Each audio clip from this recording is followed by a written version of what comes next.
Welcome to another randomly original video. How to accent mark words in Spanish correctly. What is an accent mark?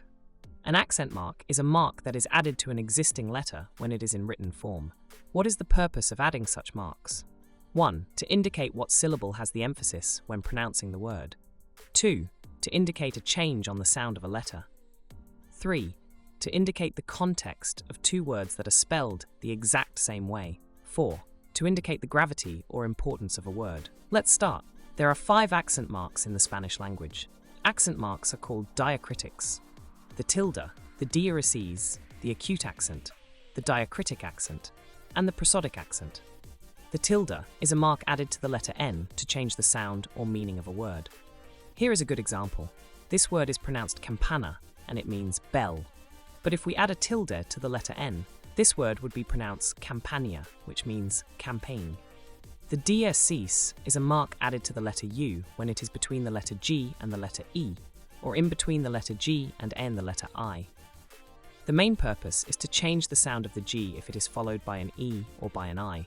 Normally a G followed by the letter E or the letter I is pronounced the following way: hemelo or hero. It sounds like the letter H in the English language. But by adding the letter U in between indicates that now the G should be pronounced normal. For example, guerra or gia. Notice how the U was silent on those instances? If you don't want the U to be silent, then you must accent mark it. Example, wiro, wuimo. Now the fun part, the accent marks. The acute accent is the accent mark used when applying the general rules or grammar and orthography. The first thing you need to do is identify what kind of word is the word you are writing. There are 4 types of words in the Spanish language. Those types are agudas, llanas, estrijulas, and sobreestrijulas. The type of word is determined specifically by the syllable with the emphasis. Syllables are counted from the right to the left. 1, 2, 3, 4. This word has 4 syllables. If the emphasis is on the last syllable, the word is aguda. If the emphasis is on the penultimate syllable, the word is llana. If the emphasis is on the antepenultimate syllable, the word is estrijula. And if the word is on the 4th from last syllable, the word is sobreestrijuela. Now the general rules. Rule number 1. Only a vowel may be marked with an acute accent. Rule number 2. The vowel to be marked is the vowel in the syllable with the emphasis if the rules call for one. Rule number 3. Aguda words should be marked if the last letter is an S, N, or a vowel. Here are some examples.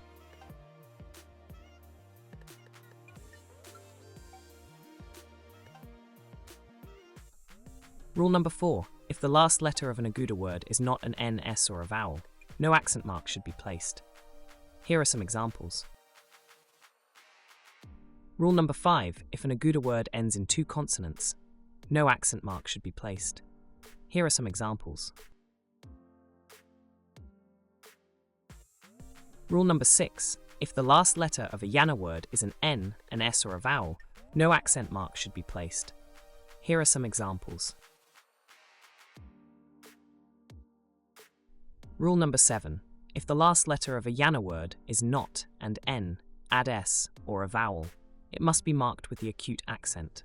Here are some examples. Rule number 8. If a llana word ends with 2 consonants, it should be marked with an accent. Here are some examples.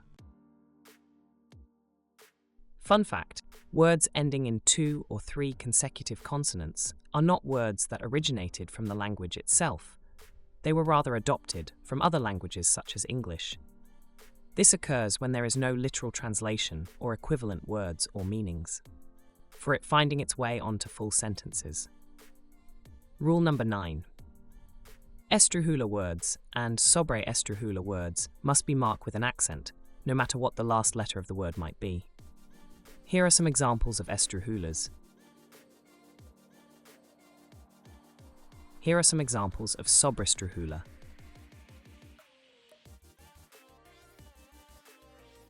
Those are the general rules, and the use of the acute accent. Now, the diacritic accent. The diacritic accent exists to break the general rules and make exceptions. Next, some examples of exceptions. Capital letters are never marked. Marquee letters are never marked. All caps words such as printed on books covers are never marked. Acronyms are never marked, regardless of the general rules. The following words must be marked with a diacritic accent if they part of a question. Quien, como, cuando, donde, cuál, por qué. Diacritic accent is used to distinguish two words that are spelled the same way, but their meanings is not the same. For example, solo versus solo. Solo could mean alone or one in Spanish. If it means one, it must be marked. Más versus más. It could mean more, as in quantity or quality. Or it can mean but. If it means more quantity or more quality in the context of the sentence, it must be marked. Sí versus sí could mean yes in Spanish, or it could mean if. If it means yes, it must be marked with an accent. For more examples, visit the Royal Spanish Academy website. And finally, the prosodic accent. Every word has a prosodic accent. The prosodic accent is not in written form. The prosodic accent is pronouncing the word correctly, putting the emphasis on the correct syllable. For example, when pronouncing porque versus porque, if the emphasis is on por, it means because. If the emphasis is on que, it means why. There you have it. That's all there is to it. It might sound complicated at first, but it is not. Thank you for watching another randomly original video. To stay updated, please subscribe. Leave comments below, and don't forget to hit like. The rules presented on this video are those as established by the authority of the language, the Royal Spanish Academy. This video is for educational and entertainment purposes. Any other use requires written consent from the producers.